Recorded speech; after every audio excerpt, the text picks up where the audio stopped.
మేము అనేక సందర్భాల్లో ఈ రాష్ట్ర పరిపాలనని కొంతవరకైనా అప్రమత్తం చేయాలి. అధికార యంత్రాంగం మా ప్రెస్ కాన్ఫరెన్స్లు చూసి కొంతవరకైనా భయపడి ఈ పొరపాటు జరగకూడదని ఒక ప్రయత్నం చేస్తారని మేము ఆశించాం. కానీ ఈ ప్రభుత్వ కాలం పూర్తవుతున్న సందర్భంలో ముఖ్యమంత్రి గారు కూడా ఎక్కడ కూడా ప్రెస్ కాన్ఫరెన్స్లు పెట్టరు, ఎవరితో కూడా చర్చించరు. అందుకని ఈరోజు ముఖ్య అతిథిగా మేము జగన్మోహన్ రెడ్డి గారిని కూడా మేము ఈ ప్రెస్ కాన్ఫరెన్స్లో మీ ముందు ఒక అద్భుతమైన ఆపర్చునిటీగా మేము భావిస్తున్నాం. ఎందుకంటే మేము ఛాలెంజ్ చేస్తున్నాం, జనసేన పార్టీ నుంచి మేము ఛాలెంజ్ చేస్తున్నాం. మేము సిద్ధం, ముఖ్యమంత్రి గారు సిద్ధమా?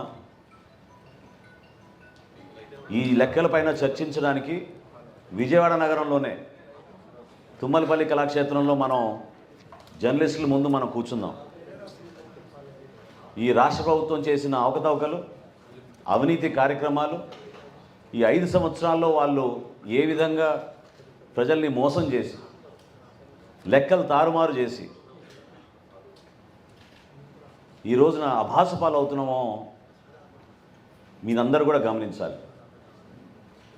ఏషియన్ ఇన్ఫ్రాస్ట్రక్చర్ ఇన్వెస్ట్మెంట్ బ్యాంక్ మన రాష్ట్ర ప్రభుత్వాన్ని బ్లాక్ లిస్ట్ చేసింది. బ్రిక్స్ బ్యాంక్ మన రాష్ట్ర ప్రభుత్వాన్ని బ్లాక్ లిస్ట్ చేసింది. వీళ్ళు వ్యవహరిస్తున్న తీరు,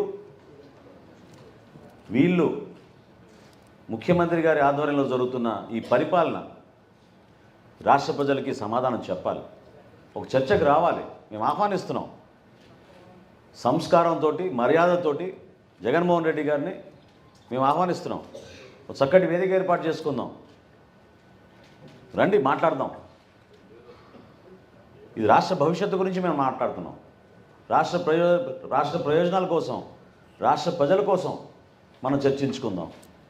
ఎందుకు మీరు అనవసరంగా గొంతు చించుకునే విధంగా ఉపన్యాసాలు ఇచ్చి, సంస్కారం లేకుండా ప్రతిపక్షాలపైన మీరు దాడులు చేసుకుంటూ వెళ్తే, ప్రజల్ని కూడా రెచ్చగొట్టి దాడులు చేయమని మీరు ప్రోత్సహిస్తూ ఉంటే అది ఎంతవరకు సబబు చెప్పండి?